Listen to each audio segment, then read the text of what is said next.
Okay. So, good morning and welcome to all of you to this Housing Europe quick review of the forthcoming funding period at EU level. We're really happy to welcome it's a cross section of levels today to our short session. So what we've decided to do is not only look at the regional level, but we have today a representative of a city, so the Lord Mayor of Dublin, Alison Gilliland. Then we will also look at the national level. So we have Karine Puyol from the Union Sociale pour l'Habitat, who will talk a little bit about her experience working at mobilizing structural funds for housing from the national level, from the level of the National Federation of Social Housing. And then we will go to a region. So we were very happy to have us joined here from Sevilla today, Marta Romero from the Andalusian Regional Authority. So this is really just a cross section. This is the absorption of these funds over the next 7 years is really going to demand quite a significant mobilization. So today it's just really a taster, just an hour-long session to hear from these different levels, to hear, let's say, an update from the ground. So we've quite a lot of funds to mobilize in the sector, and we're going from a period. So the period that we're just exiting now, 2014 to 2020, there was a total of 6.6 billion euro that allocated to the housing sector. So that was a mix of energy renovation and new construction. And it also showed, it was a period where there was, let's say, a more complex projects, a more combination of different types of funding, and we saw a move towards a more neighborhood approach. And now we have another challenge ahead, and that's the absorption of the funding in from the 2021 period.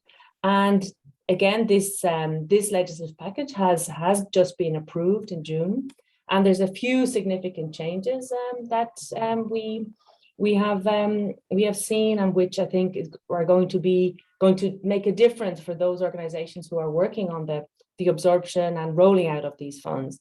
So one of the significant changes is that there is now what is being termed a single rule book to cover all of the 7 funds. Obviously, there's a constant work at European level to try to simplify access for those at local, regional, national level. So hopefully this single rule book is going to make that difference.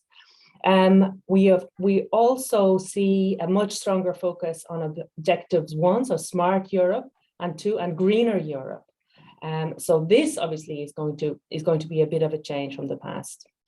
And we have a significant amount, so 8% of the ERDF is dedicated to sustainable urban development and working on the networking, capacity building, and the new European Urban Initiative. So a big shift in responsibility also to the urban level. So expecting cities to really mobilize here as well, which is great. This is great that we have a city here today to represent that angle as well.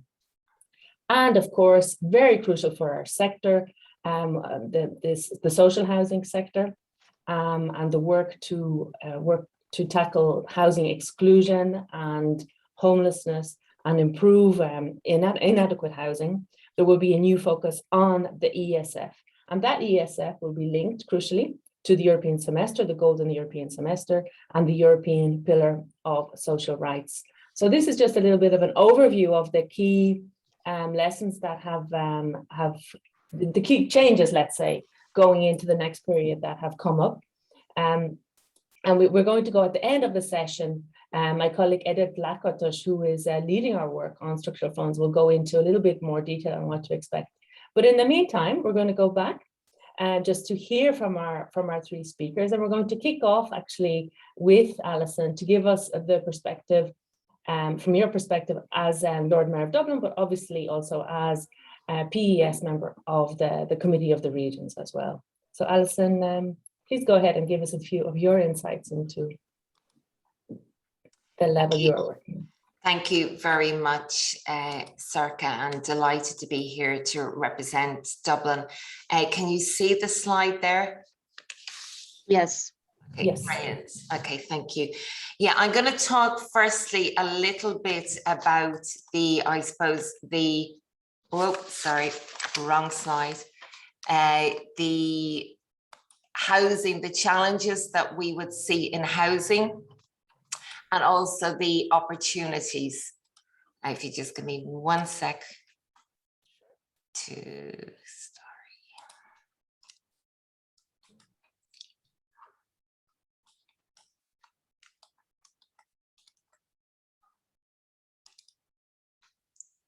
There we go.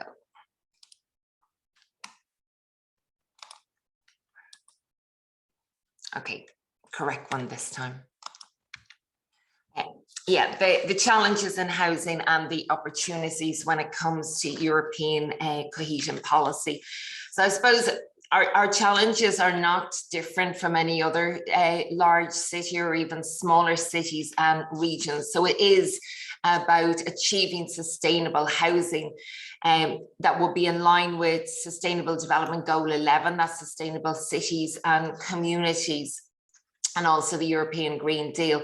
So for us, we have 4 key challenges. The first one there is affordable and secure housing. Public housing delivers secure, affordable housing for many of our vulnerable citizens. But in Dublin, we would not have a very well developed public housing system. We have social housing that caters for those below a certain income threshold. However, we can't meet that demand. And while they're waiting for local authority housing, many of those people are living in precarious private tenancies with housing assistance payment to subsidise the rent. Our most vulnerable cohort at the moment are those that are above those income thresholds, have no housing assistance, and are struggling to afford rent or to purchase in a very tight housing market with very high private rents. We have a huge issue with the commodification of housing. We had a new system called Build to Rent introduced about 5 years ago that sees now a lot of investment funds funding housing and charging very high rents for them. For us, we see there's a ticking time bomb. Then people might be able to afford rents at the moment that are market rents, but the question arises as to what happens if they're still renting when they enter retirement and their income falls. So we at Dublin local authority level would suffer from a lack of autonomy, capacity and funding. We depend an awful lot on central government to fund our social housing, and now we have a new approach of cost rental that is only in a pilot phase. So we have serious concerns when it comes to providing affordable and secure housing for the people of Dublin. A related issue there is energy efficiency, and it's one that's well highlighted in the cohesion policy as a target. Like many other cities, most of our energy in housing comes from non-renewables.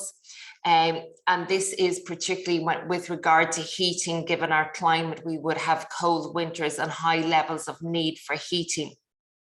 At the moment, prices are rising, so we're very conscious of energy poverty, particularly with regard to our older stock. And there is a correlation there between the inhabitants of older stock and their ability to pay, where we would have an awful lot of older people entering retirement or in retirement that would have low incomes. So as energy prices rise, we would have a concern for them.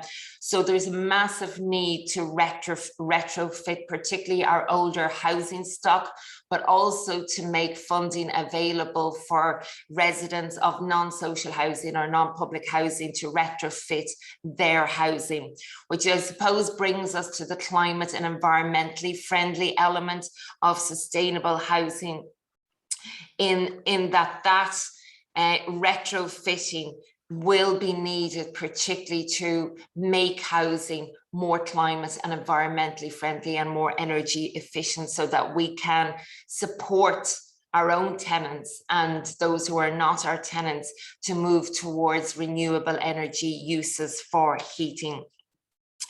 One of the conversations that we haven't started having seriously yet is the use of climate, energy, materials and techniques such as green concrete. And one of the internal conversations we're having when it comes to retrofitting and upgrading our older stock is, do we demolish and rebuild, or do we retrofit and try to add additional density to already to low density developments? Very conscious there of embodied carbon in developments.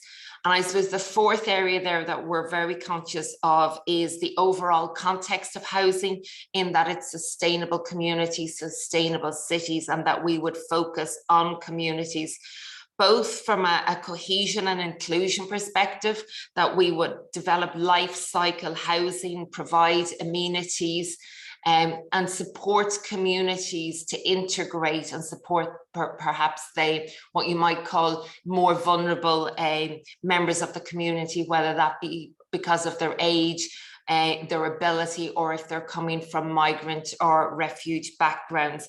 But also from the climate perspective, that we create circular economies within communities, and we strive towards a 15-minute city where every community has the resources and the amenities they need, particularly public services, within 15 minutes of sustainable transport.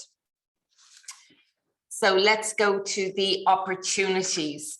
And we would very much see huge opportunities for housing investment and solutions in European collaboration and European funding through the EU Cohesion Policy.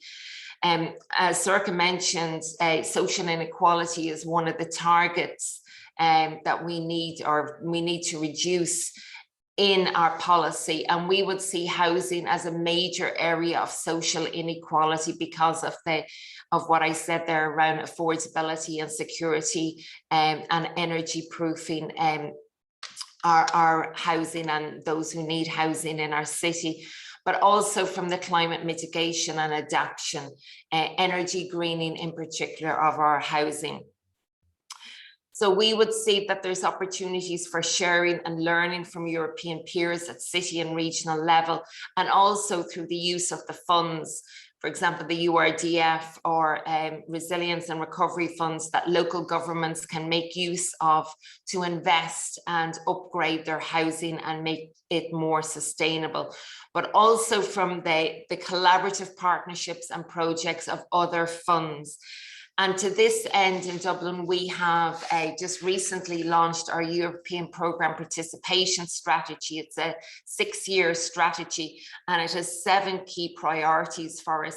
One is policy alignment. So it's aligning our own Dublin City Council policies with the wider policies of the European Union, that we would build capacity both internally and in partnership with our regional collaborators, such as the Eastern and Midland Regional Assembly and the Irish Region's European Office. It would also allow us to consult more with the public, but also raise awareness within the public and communicate Europe as not a top-down, but rather a bottom-up affiliation. It allows us significant networking opportunities, and I'll speak to those in a minute. And also importantly for us, it allows us to promote innovation, and we would very much see that in the partnership and collaborative projects where we can share and learn good practices from each other. So in all, we would see our participation as a massive advantage and adding to what we already can and should be doing. And I'm going to give 2 examples of projects. One is, you see there, energy efficiency, which is part of our URDF application to national government for funding. So we focused here on, I'm going to choose 3 of those projects which are directly relevant to housing. One is to develop a district heating system utilising our waste to energy facility in a newly planned development of over 3,500 residential homes. And that the idea of that would be that it would supply the heating to that entire development, the homes and the commercial entities in it. We also applied for a significant retrofitting program to reduce energy consumption, reduce carbon emissions, and provide our tenants overall with a healthier living conditions and lower heating costs. And the third one there speaks to the whole idea of neighborhoods, and it's to pilot a low carbon circular economy in an area called Cherrywood, which would be quite a socioeconomic disadvantaged area, so that we could, it's expanding and it's being redeveloped. The idea would be that we would provide a full life cycle assessment of the impact of construction materials and approaches with a view to making informed decisions and reducing construction carbon emissions and carbon footprint. And the other one there is a collaborative project that's in Train, Access Culture for All.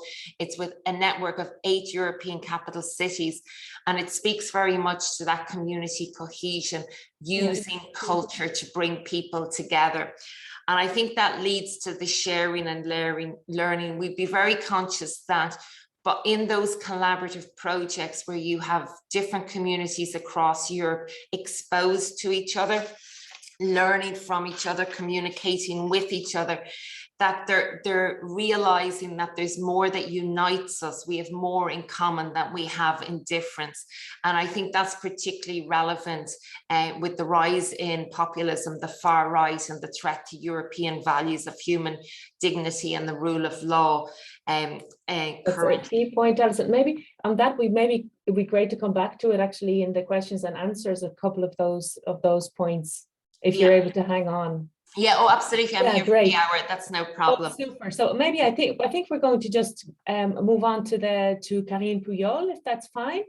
So to hear a little bit from the perspective from national level. So Karine's role obviously is to link up her local members, so the local social housing providers, and to maximize the absorption of structural funds for them. So Karine, you're going to give us a bit of an insight into where you are in that perspective. Thank you, Soraka. Is my screen shared? Yes, that's fine. Yeah. Okay. Perfect. Okay. So yes. Okay. So hello, everybody. My name is Karine Puyol. So I'm a policy manager for Union Sociale pour l'Habitat, which is the French Federation of Social Housing. And we are members of Housing Europe. So thank you, Housing Europe, and thank you, Committee of the Region, to organize this conference. So indeed, in France, Cohesion Policy has provided financial support since 2009 now for many social housing renovation projects. So it means that it's become like a common funding for 10 years, more than 10 years now. And this support has been reinforced with the proposal of the recovery plan. So the famous Recovery and Resilience Fund. So in France, there will be 550 million dedicated for the social housing sector renovation, so for the energy efficiency. There will be also the REACT-EU plan. Here I put 3.9 billion euros. So it's not only for social housing renovation, it's the total amount of money, but some regional authority like Brittany, for example, decided to dedicate part of REACT-EU for energy efficiency renovation. There is also the next cohesion policy, so for the period 21-27 for the cohesion policy programming, so it means ERDF, ESF Plus, and the transition, the Fonds de Transition Juste, excuse me, I used to spell it in French, So it's a total amount of 16.8 billion of euros. And the part of this money will be dedicated for social housing renovation. And so, as I said before, we have also the Recovery and Resilience Facility plan. There is a total amount of 40 billion of euros for support all the recovery plan in France, and 550 million will be dedicated for social housing sector. So we can see that there is a lot of possibility for our sector, and Europe more and more becoming a direct, not a direct, but becoming an interesting support for our members. Going to the next slide. Here I put this slide just to show that for each tools proposal by Europe, there is deadline. So for the first one, so we have the previous period, so 14-21 cohesion. Yes, money has to be spent before 23. After we have REACT-EU, and the same period. So also for REACT-EU, money has to be spent before 2023. For the Recovery and Resilience Fund, money has to be spent before 26, and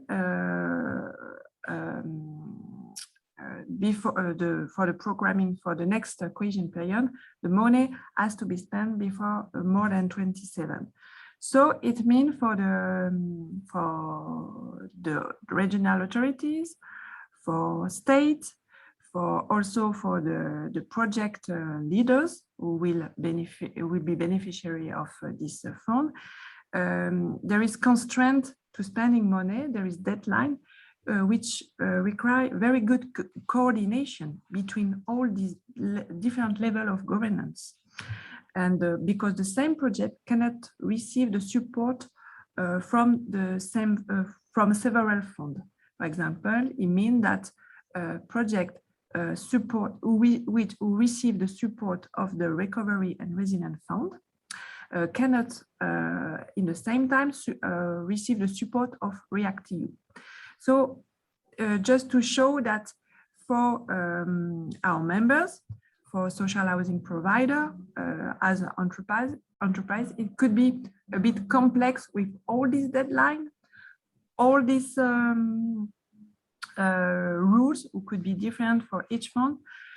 So we need from the state, but also from Europe, good coordination between all these funds. So because this is not really easy to understand for project leaders on the ground, could be complex. Now, yes, so like many member states, France is in the process of finalizing its partnership agreement for the period 21-27. As a member of the National Consultation Committee, the USH has been consulted for the last version. So in this slide, I have listed all the topics who could be interesting for a social housing provider in France. So the first one is like an evidence now, is ERDF for energy renovation for social housing, but also private housing and all the buildings. So each partnership agreement, but also each operational program in the region will have a strategy and line specifically dedicated for energy renovation of the buildings. But there is also other opportunities for our members and for social housing provider, like, for example, new construction products and model. There is also a lines budget dedicated for circular economy transition. And we have more and more social housing provider who try to propose to propose project with a circular economy approach. There is also strategy on water, biodiversity, social inclusion and fight against poverty. And we all know that for that, social housing provider are key actors in this in social inclusion. There is also the strategy dedicated for health, and the last one is urban renovation of district and support to sustainable and smart cities. So we can see in this partnership agreement a lot of opportunities for social housing with ERDF and ESF+. And now we have to lobby, and we did it for 2 years now.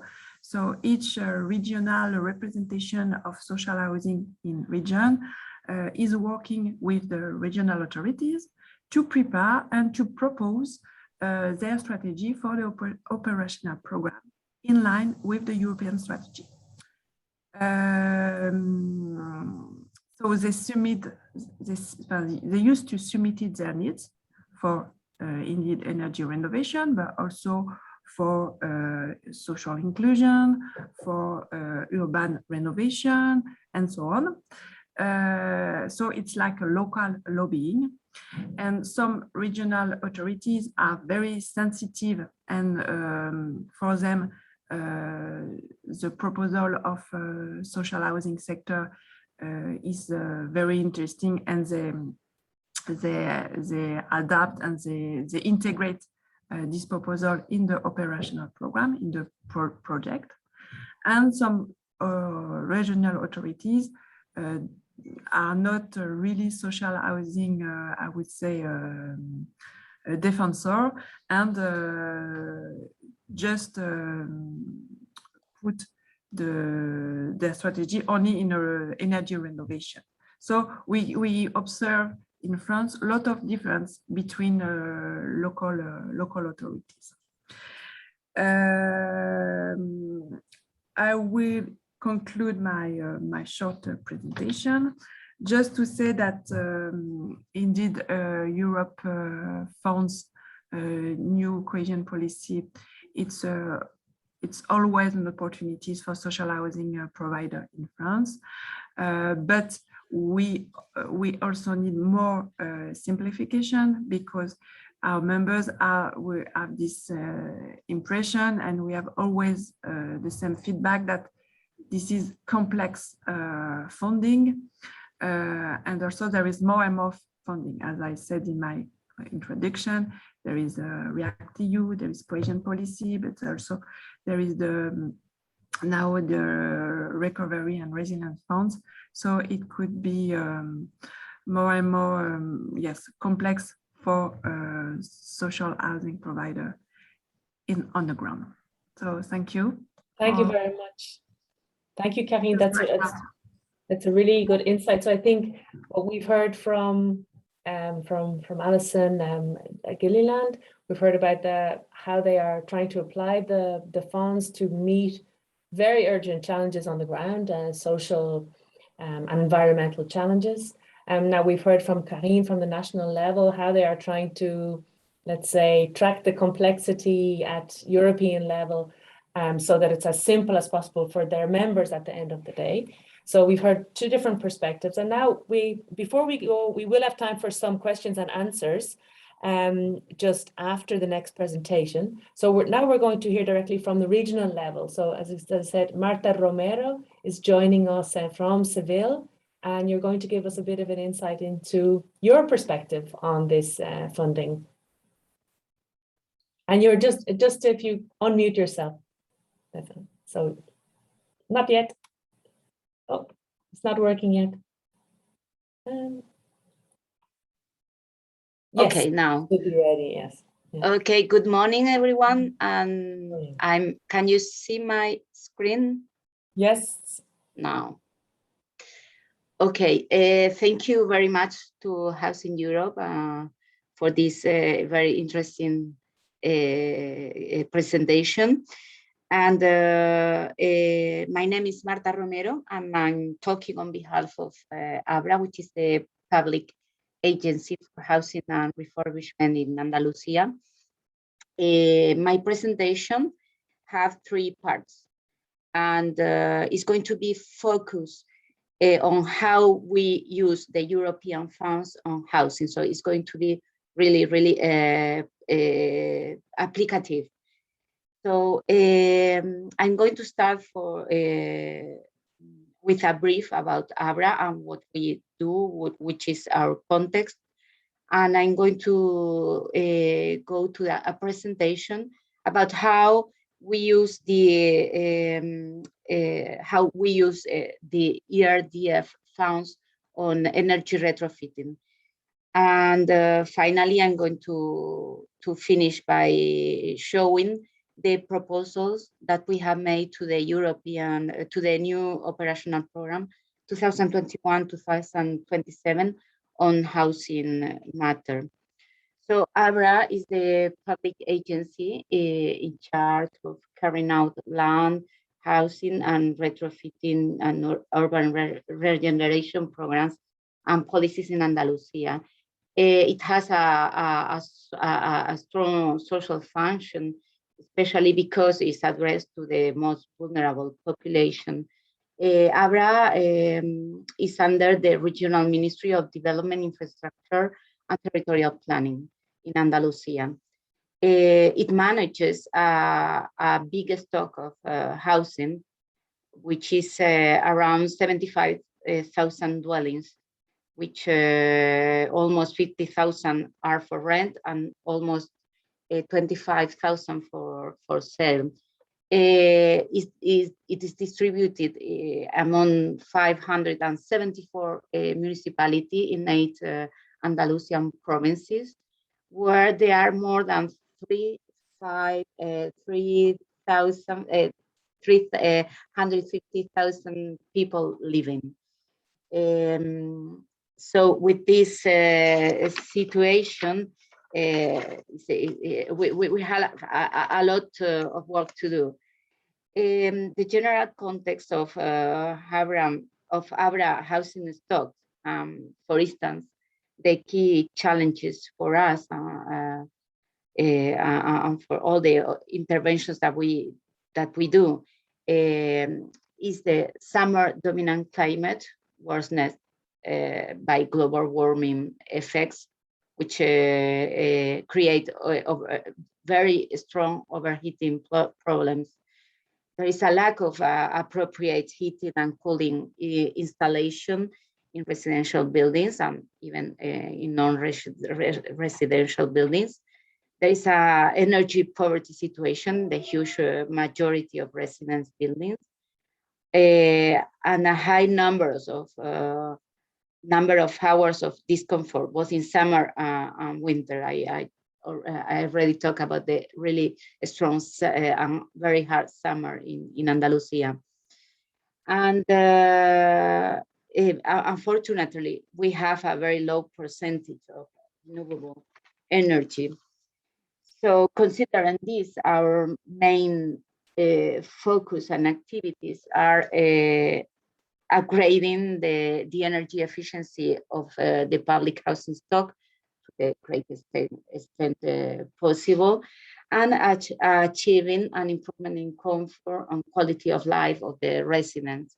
Always guaranteeing environmental, economic, and social sustainability, which is a really a strong point for us. We really take into consideration this subject in our interventions. We also develop, implement, and monitor innovative sustainable energy efficiency measures and procedures. We also develop innovative construction solutions for social housing projects. And among them, I can show you an example of the industrialization of a multi-story social housing building with almost zero energy consumption, which I invite you to have a look if you want in our web page. It's a very interesting project which has also been financed by European funds. And we contribute, for instance, to new energy efficiency policies with studies, pilots, and experiences. Because we, as you have seen, we have a lot to test and a lot to do.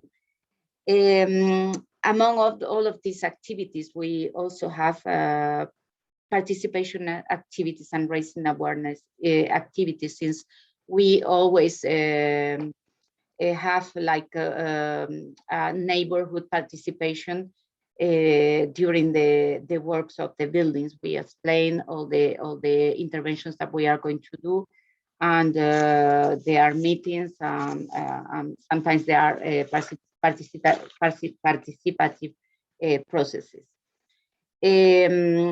Talking about the line that I already advanced you, energy retrofitting of buildings. We, since 2014, we started the line of energy retrofitting and we have done 7,800 dwellings, which represents more than 10% of our housing stock, with an investment of 39 million, all coming from European funds. And at this moment, we are implementing the energy retrofitting of 1,000 more dwellings under REACT-EU funds, which with an estimated budget of 22.3 million euros. All these interventions are accompanied by quality control measures of the energy efficiency improvements, like blower door thermography and the mass metering, and by the monitoring of the performance of the dwellings. All of this we do before, after, and before, during, and after. And it's very important for us to check if the investments are well done, and also the interventions get the result that we wish. This is the distribution of the interventions in Andalusia and the budget that each regional province have get in the works. And this is the geographical distribution, where you can see also the number of intervention in different areas. The different colors are also I don't know how to say in English, are the climated area. So in each, since it's a very big region, we have a very big diversity of climate areas.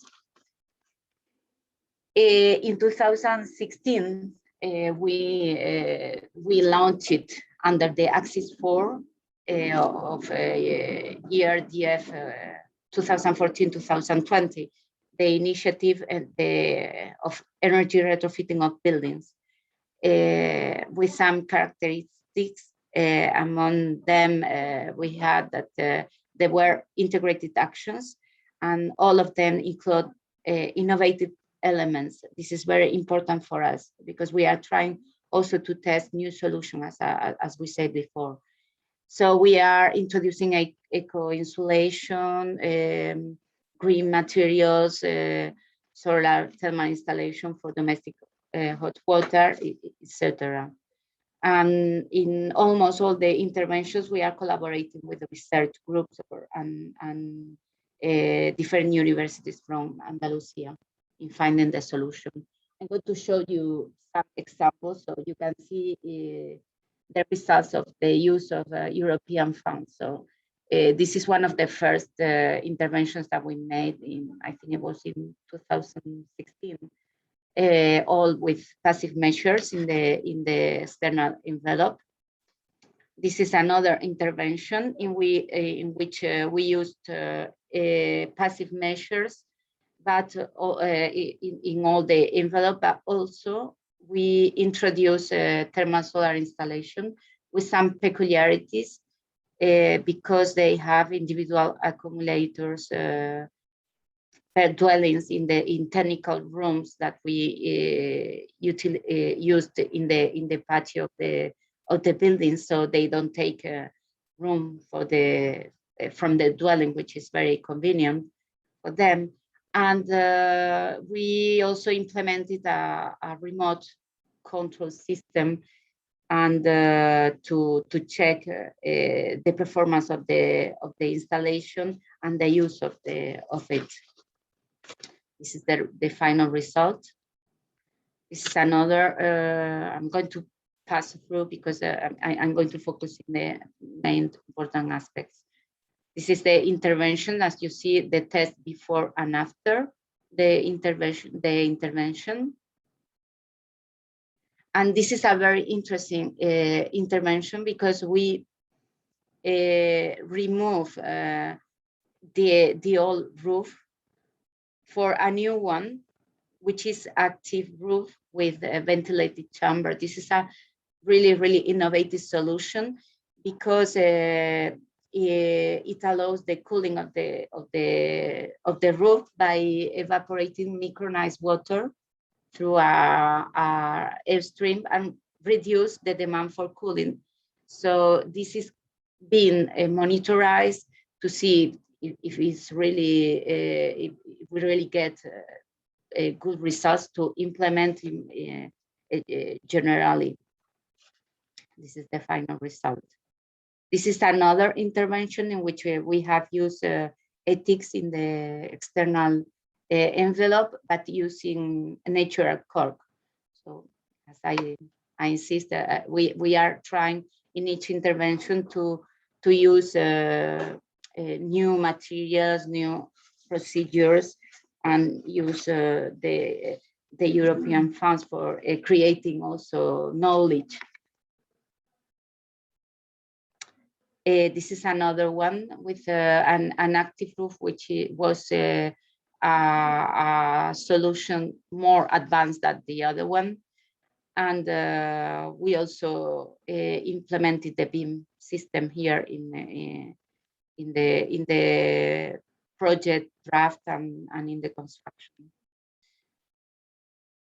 And this is the last one of the last one in which we have started to implement PV for first time. So let's hope that the renewable energies are going to be used more generally. And I'm going to go through the proposals that we have done on social housing for the operational program 2021-2027. I would like to advance that the draft of the document is is not very advanced as far as I know.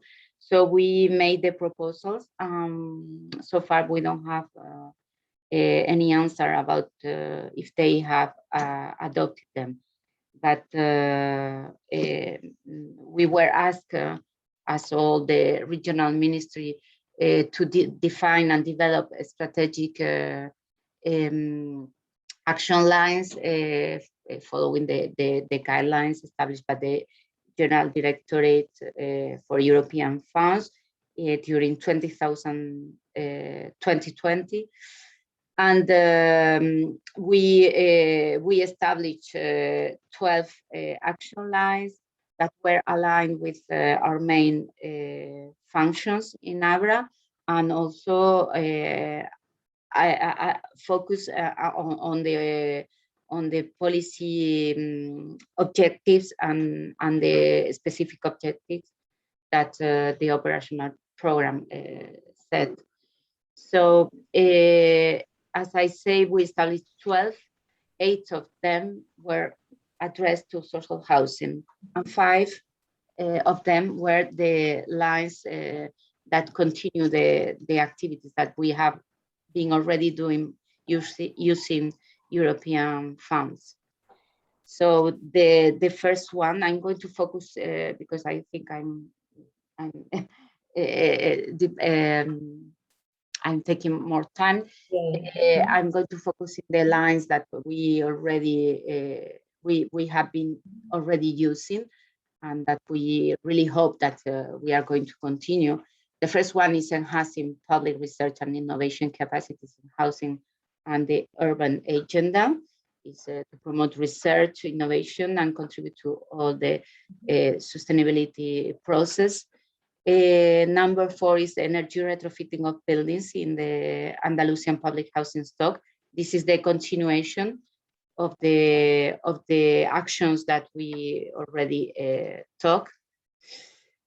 Number 7 is the improvement of the conservation and accessibility conditions of the Andalusian public social housing stock.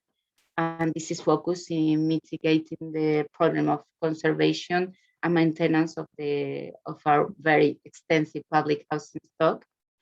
As you see, very heterogeneous as well, and with the intention to improve habitability, accessibility, and technical performance, and of course the social integration of the population. The promotion of social housing for vulnerable groups and residential land.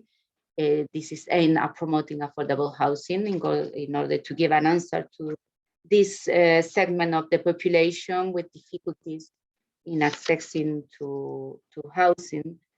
And number 6. Sorry, Marta, will you make your slides available also afterwards? Because I think there's a lot of detail there, and I know participants would be interested in going through those in more details. Yes, of course. Yeah. Now, if we have, as you wrap up, we have a few minutes for questions and answers with all the panelists. Okay. Yeah. Okay, so I'll finish with this last line, which is affordable housing, also as a continuity to the strategy of the operational program 2014-2020 with the Axis 9 to promote social inclusion. As I say, there are more information here, and you will see. They are not. I insist that this is not. This is just a proposal that we have done in housing, but we don't already have any answer from European funds if they are going to be included in the document. So thank you. Thank you very much, Marta. And I think what's impressive is to see all the work that is actually being done and the photos of those buildings showing that indeed the cohesion policy making a difference for people's lives already. And it sounds like you're well prepared for the next period to continue that work. I would love to hear, I think let's go back to all the speakers briefly and bring up a few questions that often come up from our sector. And it's a little bit how you promote the rollout and how you increase the capacity at local level. So do you use methods like one-stop shops to create more interest in renovation? Do you also provide capacity building workshops to those organizations who will be using the funds? And also a question about combining funds. So Karine mentioned the complexity. How do you handle that complexity of combining the different funds?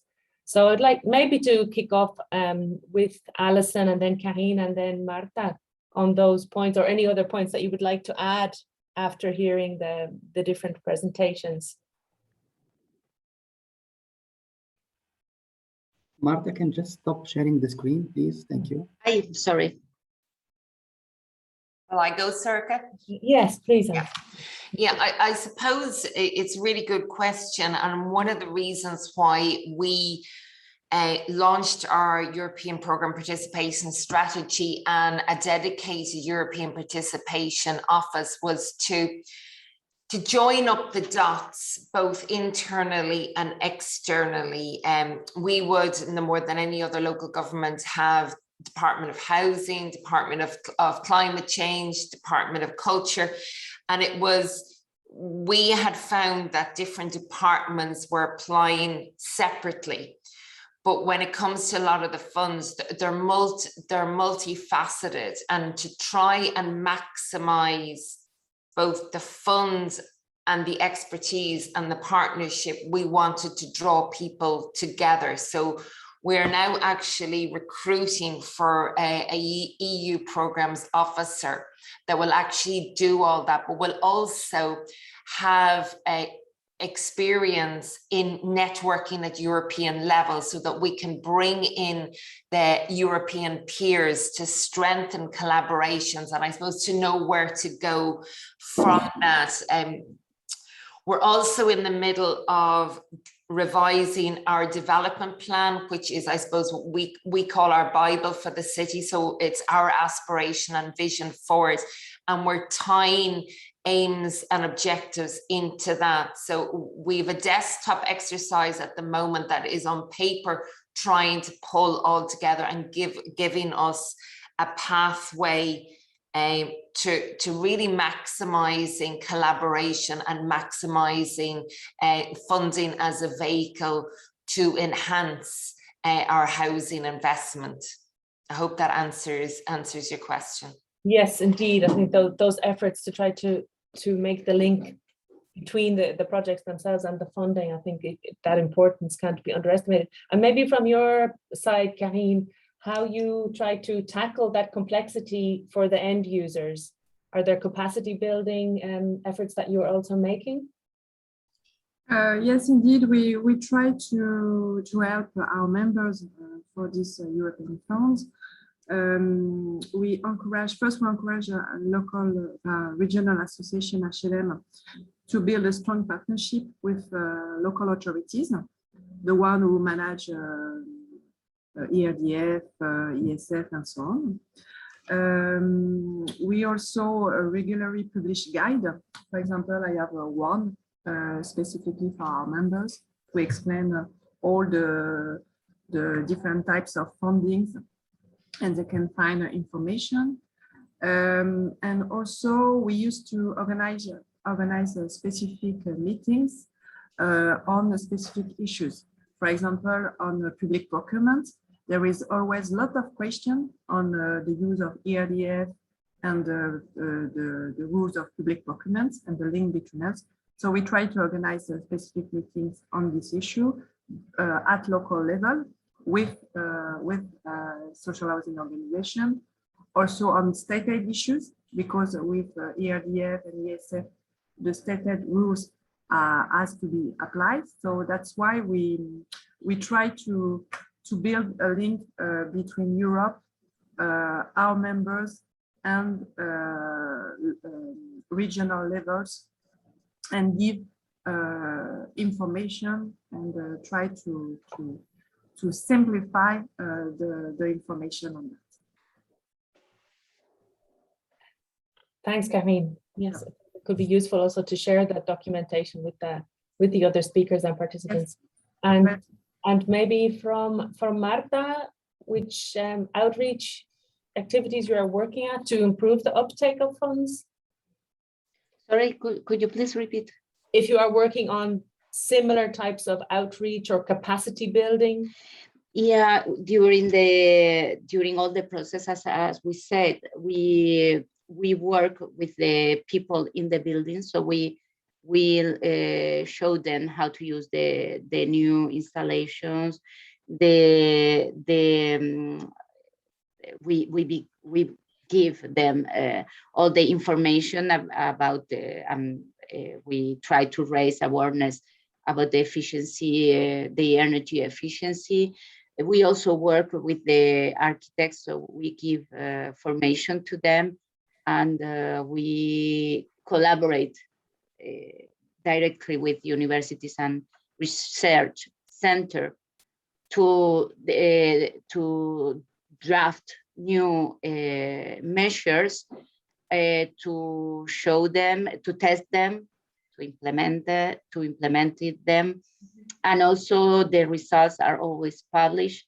And we organize also events for technical people in order to give them which are our results, and also how people react with because some solutions sometimes they are not well accepted, or they are not able for these kind of people. So we are always focusing the sustainability of the solutions, and that's why we also try to give information to all the stakeholders from Yes, up to down.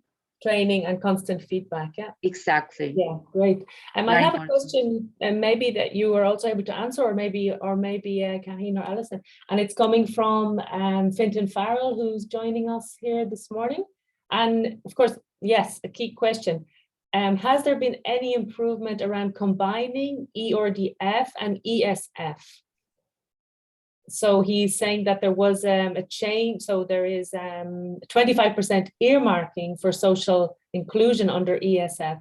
So has this combination of different funds, so between the software and the hardware, if you like, has it improved, or do you see some improvement on that?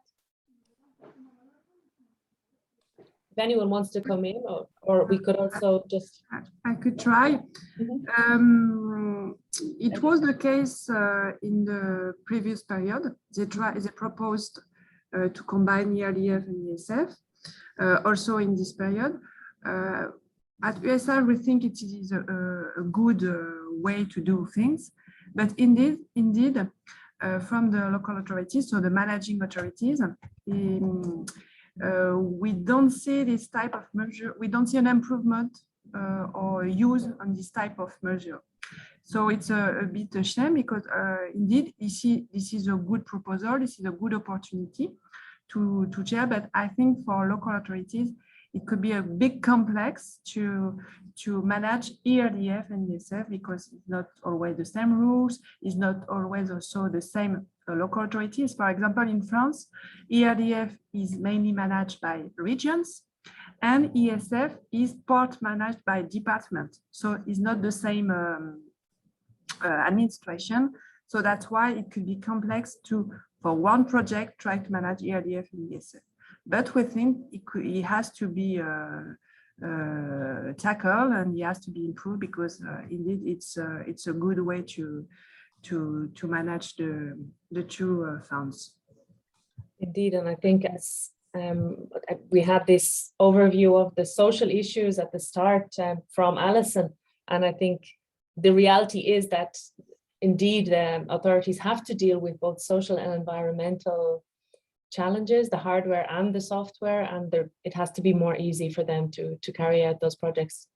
So I think if there's no final word, we're going to jump to edit. So we started a couple of minutes late, so I think we're still okay for time.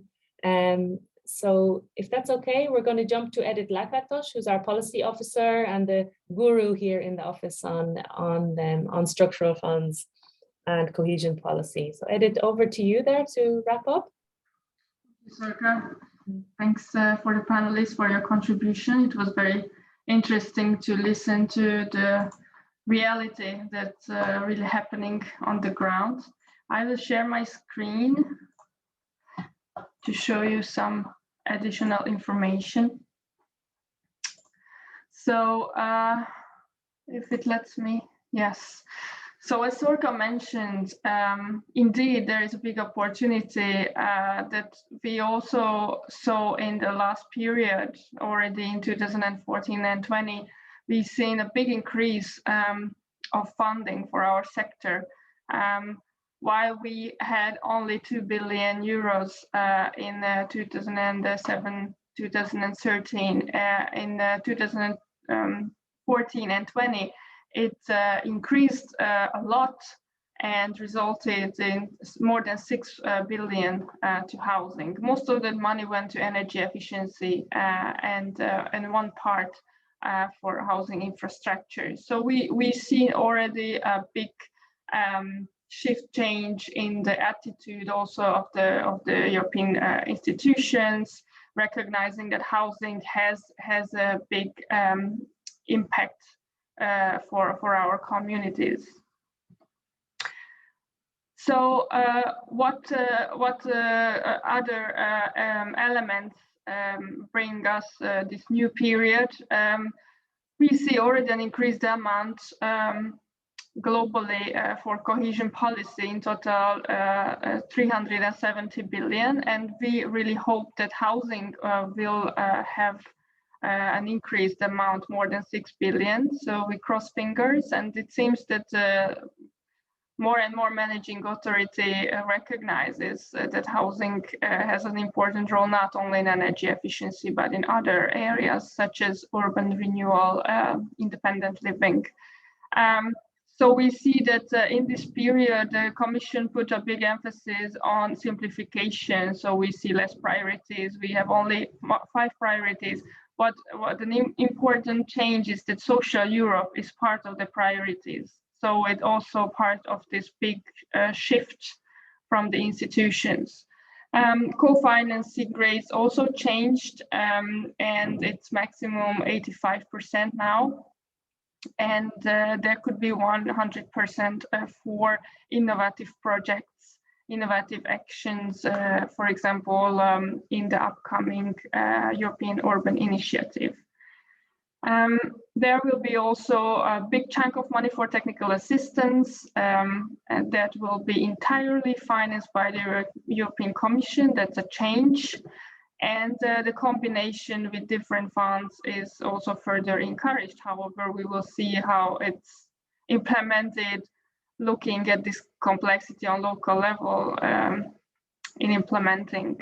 So the Commission also put an effort in simplifying the combination, so to put the financial instruments and grants under a single operation if we want to combine them. To wrap up a bit what's possible under this period, we see that beyond energy efficiency, under ERDF, housing infrastructure for migrants and refugees is also possible. This is also a new feature.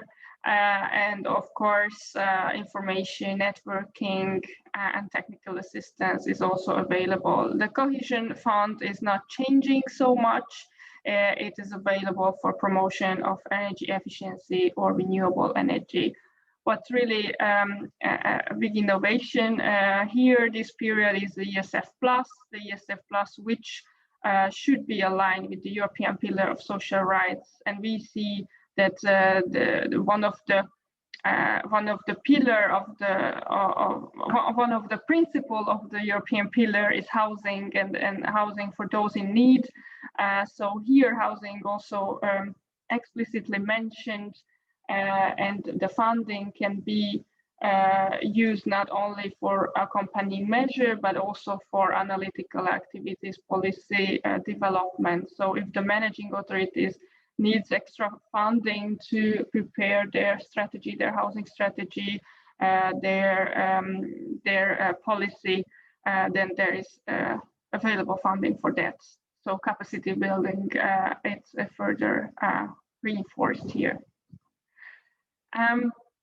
So to wrap up about what the panelists raising our attention is really the affordability crisis across Europe. We see also rise of energy prices that should be tackled. The big problem here is energy poverty that can be worse in the few months. And the cohesion policy really gives us a big opportunity on now doing the energy efficiency renovation, climate mitigation measures, and as Alison mentioned, this big opportunity to share experience and learn from each other. Also, the renovation wave is a kind of a flagship initiative of the Commission to kind of strengthen these efforts. But we see that the process is very slow due to the complexity of the funds. We have now the last countries that are negotiating with the Commission on the Recovery and Resilience Facility. So it's just starting to be implemented. Then the REACT EU and the cohesion policy is like very parallel processes. As Karin said, we really need excellent coordination and cooperation of the different levels to be able to implement. But we see also positive developments in several areas. We see that in some countries, Like Marta said, in Andalusia, there is the partnership principle that is very enhanced. So the different stakeholders are working together for more innovation. There is also the smart city aspects, and as Alice mentioned, the health aspect. So independent living is becoming more and more important. So we see also that circular economy could be actually put could have a big emphasis in the operational program, and especially the renewables and emphasis of the energy mix that is still missing. We see already in the recovery plans actually that the energy mix is a big part, but it's not enough. So cohesion policy would need to step up to strengthen this. And finally, yes, so simplification is further needed. So there is some disappointment here, seeing that the Commission made a lot of efforts to simplify the process, but it's not yet happening. So there is still some efforts to do from the local level. And yes, so these are basically the points that have been mentioned by the panelists. We saw that the programming of the cohesion policy is until the end of 2021, but there could be some delay because of the recovery plans. We are actually looking at all the happenings on the member states level, and we are collecting data, and we try to publish a paper on this in the coming year or in 2023, depending on when the data will be available. And back to you, Sorka, to conclude the session. Thanks a lot, Edith. I think your work is really valuable because just trying to extract what those opportunities are from the sector from the multitude of information here at European level is already a huge task. So, and it helps, I think, the local actors to translate that and see, okay, where are the opportunities for us to meet our challenges? So great work on that. And let's wrap it up there. And thank you very much for joining. Let's keep up the contact. I think we really need to keep up this exchange to see how we can turn this finance into real projects on the ground. And this session has been really useful in that perspective. So thank you so much for your time and all the preparation, and let's stay in touch. Thank you. Have a good day. Bye-bye. Bye-bye. Dublin, Brussels. Bye. Bye, and thanks to the participants for hanging on.